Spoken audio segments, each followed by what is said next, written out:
وہ امپریس ہوتی ہے اور پھر وہ وہاں پہ کہتی ہے کہ میں سلمان کے ساتھ اپنے رب کے سامنے سر تسلیم خم کرتی ہوں، جو میں شرک کرتی رہی میں اللہ کی طرف رجوع لاتی ہوں، اور وہ اسلام قبول کرتی ہے۔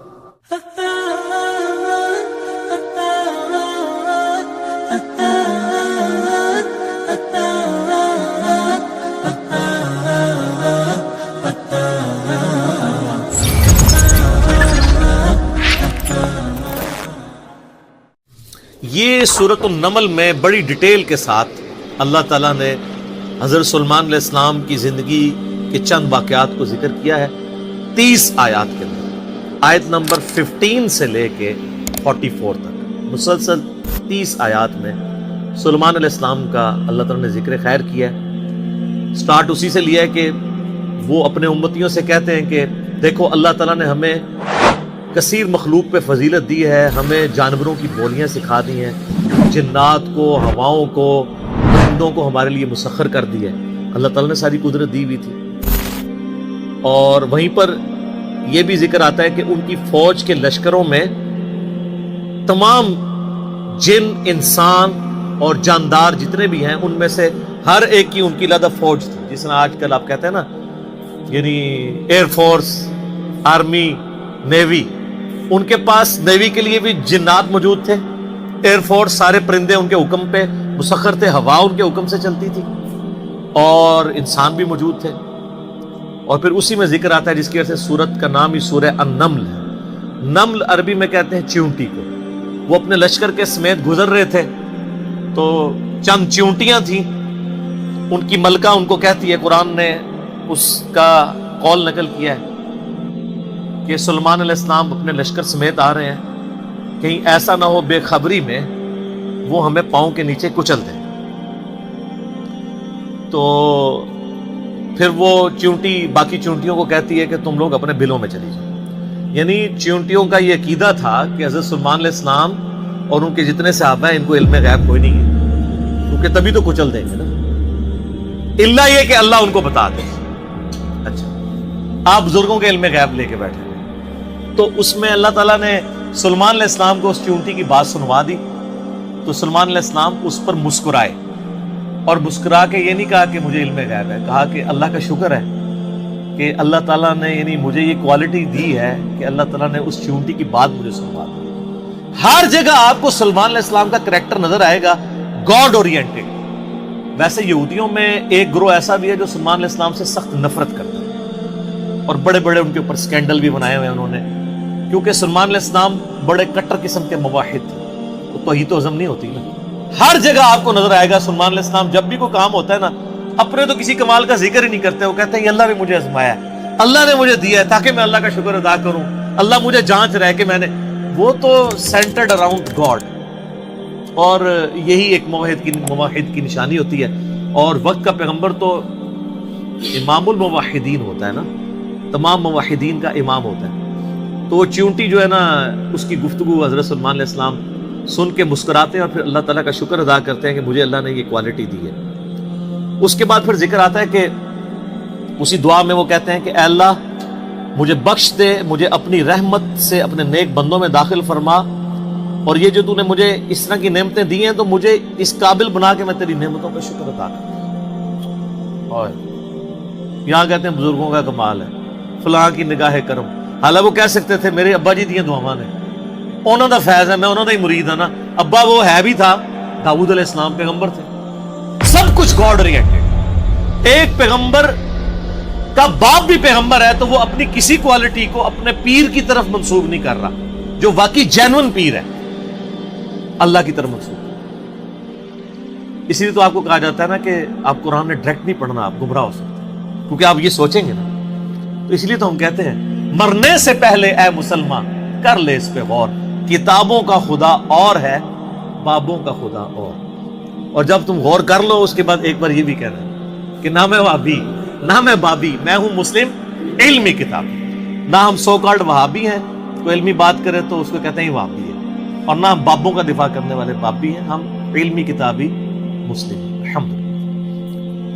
اچھا، وہ سورہ نمل میں پھر آگے چلتا ہے کہ حضرت سلیمان علیہ السلام اپنے دربار میں بیٹھے ہوتے ہیں اب سارے ان کے کمانڈر حاضر ہیں، جنوں کا کمانڈر بھی ہے، اسی طریقے سے انسانوں کے کمانڈر بھی، سارے ان کے سردار وہاں پہ جمع ہیں۔ تو جو ان کی ایئر فورس کا کمانڈر تھا نا، وہ ہدہد ایک پرندہ ہے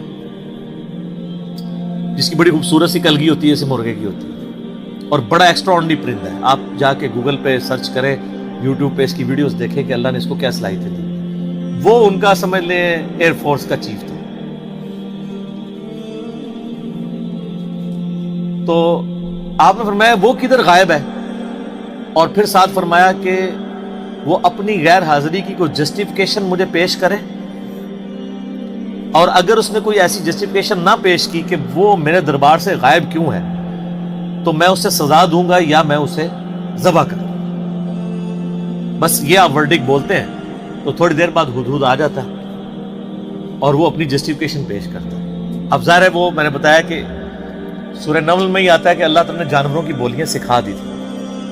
تو حضرت سلمان علیہ السلام مجھ سے پوچھتے ہیں کہ بتاؤ سر پھر ہدہد دیکھیں کڈا پکا مواحد سی۔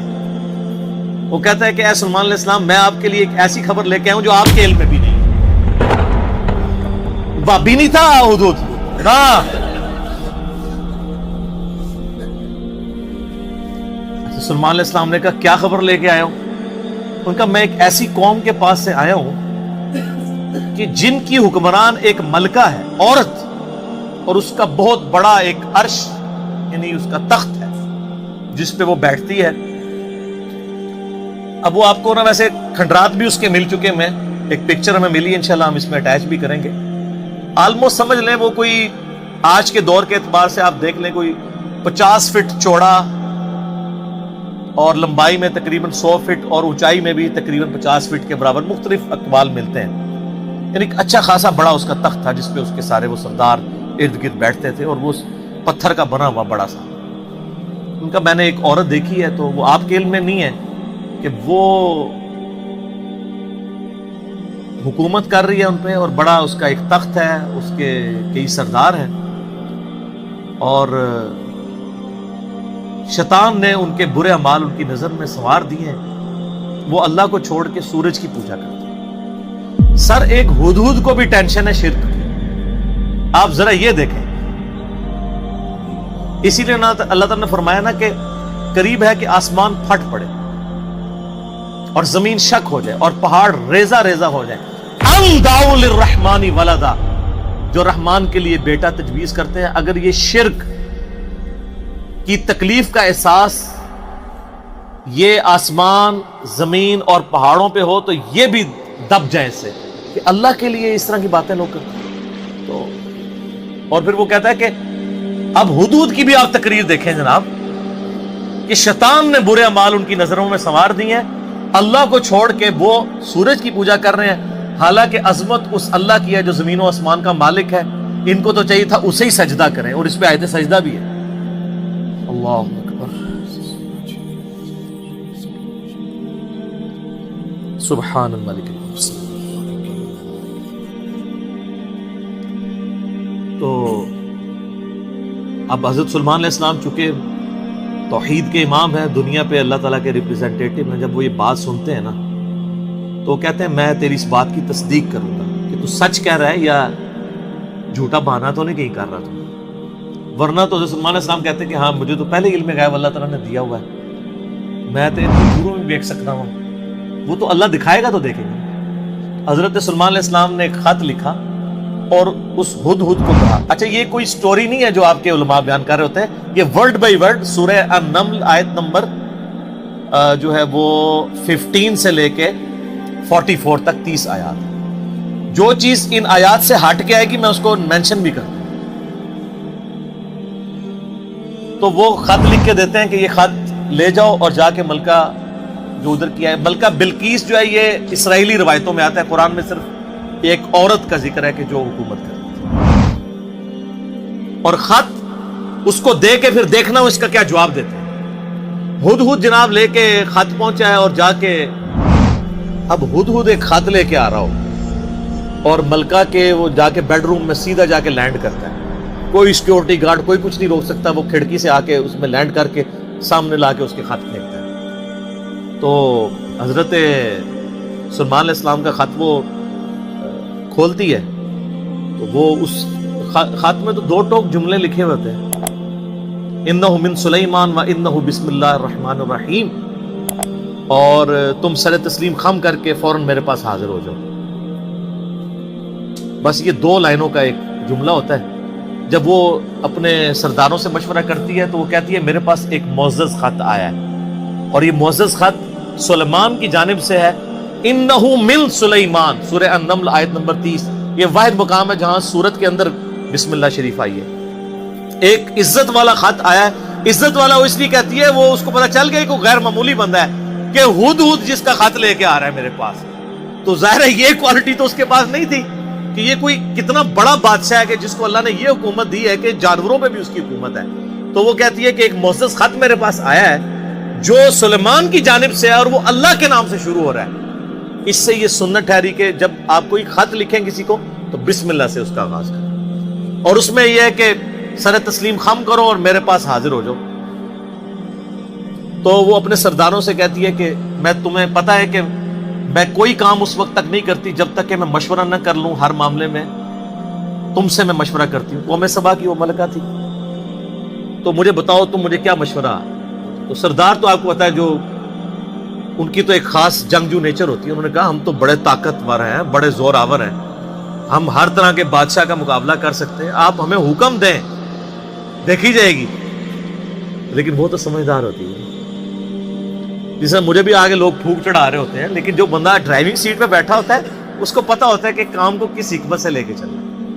تو وہ ملکہ کہتی ہے کہ اس کو تو اندازہ ہو گیا کہ یہ کوئی عام بندہ نہیں ہے، ان کی ساری پھوپھا نکال دے گا وہ. تو وہ کہتے ہیں کہ وہ ملکہ آگے کہتی ہے، اس کے الفاظ اللہ تعالیٰ نے نقل کیے. وہ کہتی ہے کہ یاد رکھنا بادشاہ جب کسی ملک میں داخل ہوتے ہیں نا تو وہاں کے شرفاء کو ذلیل کر دیتے ہیں. تو یعنی یہ جو ہمارے پاس ملک ہے یہ بھی ہمارا چھن جائے گا. ہم میں یہ طاقت نہیں کہ ہم اس شخص کا مقابلہ کر سکیں.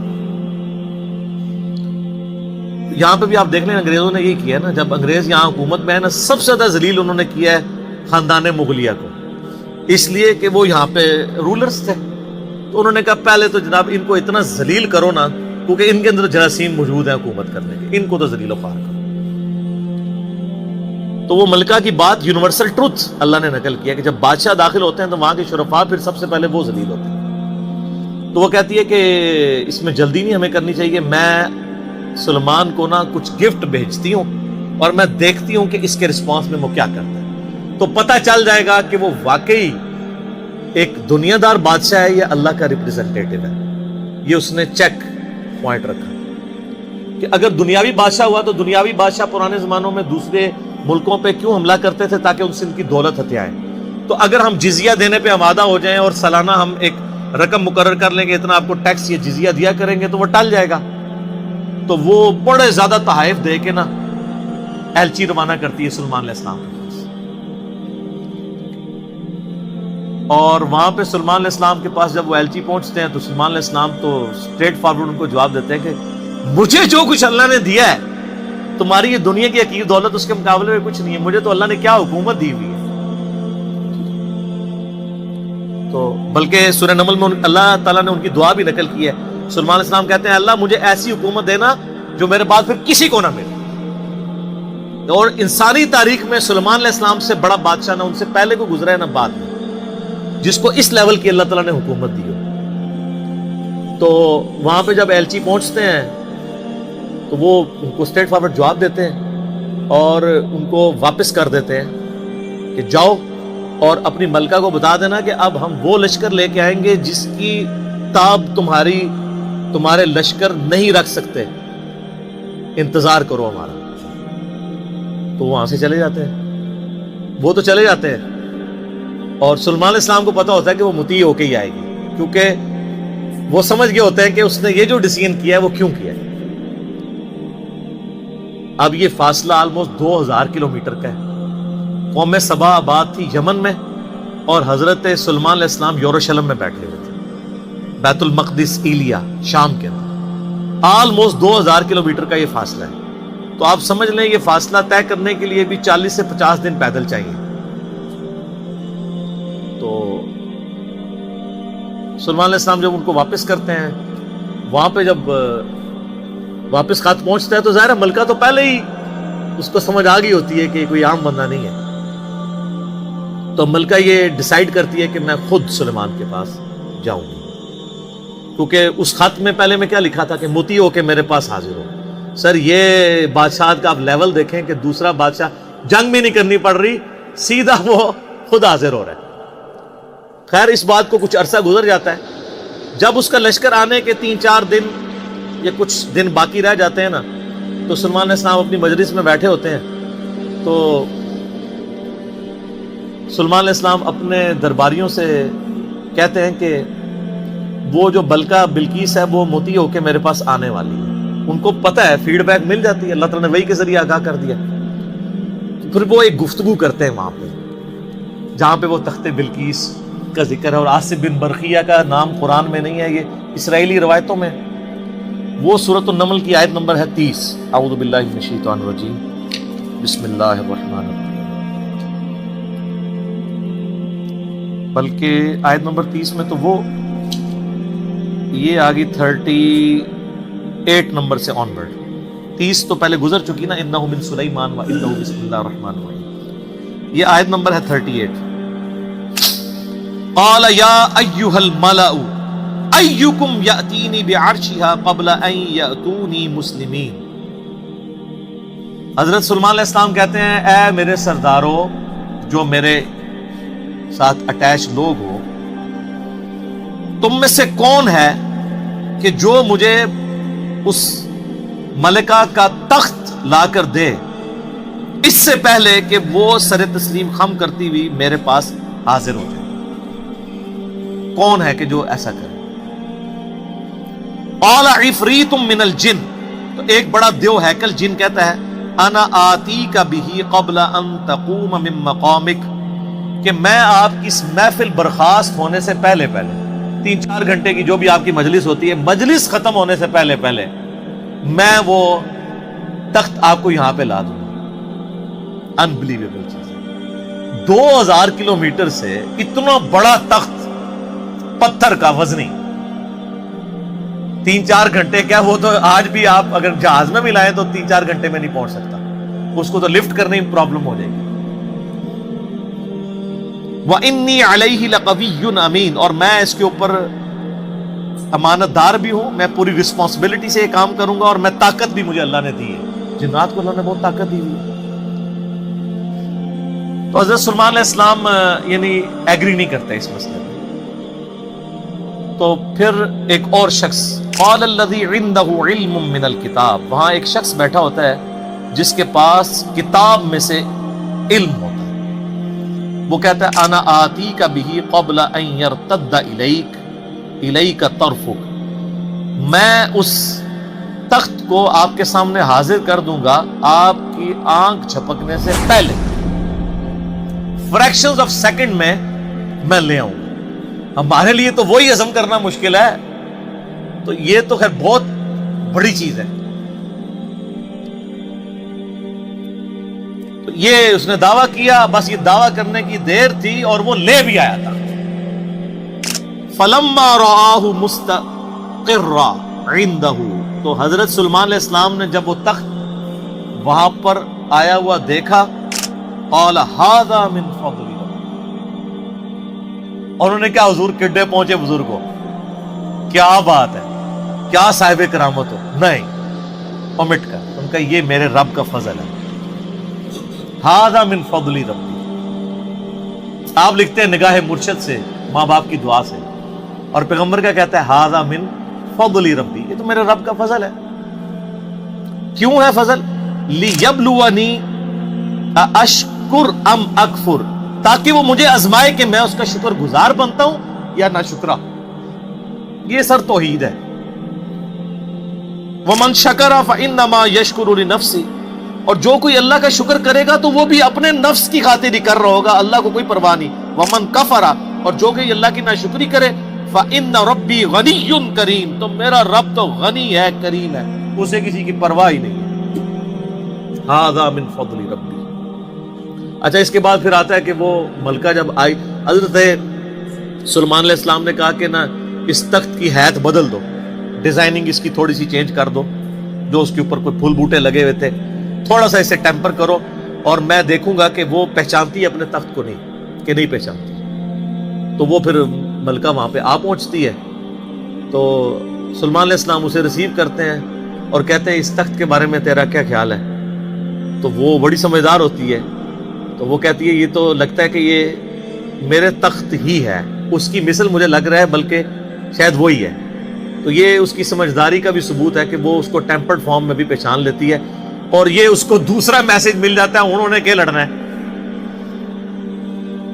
اس نے کہاں سے لڑنا ہے؟ وہ تو یہ بھی نہیں تھی ایکسپیکٹ کر سکتی کہ 4 مہینے میں بھی کوئی اٹھا کے یہاں لا سکے، ابھی تو اس کو یہ پتہ ہی نہیں تھا یہ تو ایسے آیا ہوا ہے۔ تو پھر سلیمان علیہ السلام اسے اپنے جو ٹیمپل ہے نا اس کی بھی تھوڑی جھلک کرواتے ہیں۔ آگے ایک محل میں جب لے کے آتے ہیں کمرے میں، تو اس میں ایسے شیشے جڑے ہوئے ہوتے ہیں کہ وہ گویا دیکھنے میں تالاب محسوس ہو رہا ہوتا ہے۔